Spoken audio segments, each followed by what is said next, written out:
मैंने तो अपने संपूर्ण जीवन में अपने सारे शिष्यों को संपूर्ण निष्ठा से उत्तम बनाने का प्रयास किया है। गुरु वो होता है जो विद्या का दान देता है, विद्या का व्यापार नहीं करता। इसीलिए गुरु को अपने शिष्यों से दक्षिणा की आशा होती है, मूल्य की नहीं। किंतु आपने अपने अमूल्य ज्ञान का मूल्य निश्चित कर दिया।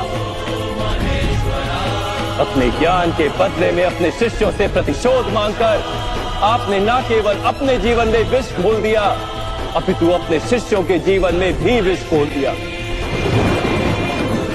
और ये सब आपके मोह और अहंकार के कारण हुआ। आप गुरु नहीं हैं द्रोणाचार्य। जिस व्यक्ति हृदय में अहंकार और मन में मोह तथा लालसा होती, उसके हाथों धर्म का कार्य तो हो ही नहीं सकता। जिस पुत्र के प्रति आपको इतना अधिक प्रेम, उसे वास्तव में आपने क्या दिया? संपत्ति दी, सुख दिए, राज्य दिया,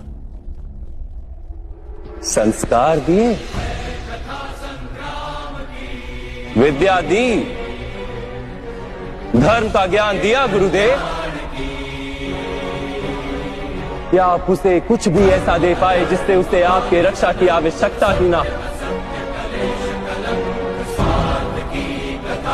मैं मानता हूं सब अर्जुन तथा अंगराज कर्ण की भांति महान योद्धा नहीं बन पाते, किंतु आप अपने पुत्र को उचित निर्णय लेने का शिक्षण तो दे ही सकते थे। यदि आपने ऐसा किया होता तो आज आपका पुत्र धर्म का शत्रु नहीं होता और आपको भी अधर्म के पक्ष में रहकर युद्ध नहीं करना पड़ता। मैं अपने पुत्र अश्वत्थामा को सारे सुख देने की इच्छा रखता था वासुदेव। मेरे पुत्र अश्वत्थामा के प्रति मेरे मन में प्रेम के कारण। प्रेम तो उन्नति देता है, उचित अनुचित का ज्ञान देता है। गुरुदेव, प्रेम होता तो आप भी अधर्म से नहीं बंधते और आपका पुत्र भी अधर्म से छूट जाता। प्रेम का जन्म करुणा से होता है और मोह का जन्म अहंकार से। प्रेम कहता है कि मेरे पुत्र को ईश्वर संसार के सभी सुख देंगे, और मोह कहता है कि मैं अपने पुत्र को संसार के सारे सुख दूंगा। प्रेम कहता है कि मुझे अपने पुत्र पर गर्व, और मोह कहता है कि मेरे पुत्र को मुझ पर गर्व। प्रेम मुक्ति देता है गुरुदेव, मोह बांधता है। प्रेम धर्म है गुरुदेव, और मोह अधर्म।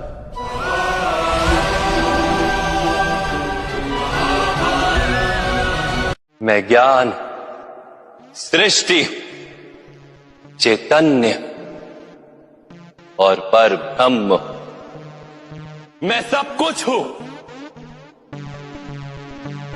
और मैं कुछ भी नहीं। मैं संसार का प्रत्येक कण हूं। मैं ही सूर्य हूं और मैं ही चंद्र हूं। मैं ही नक्षत्र हूं और मैं ही सभी ग्रह हूं।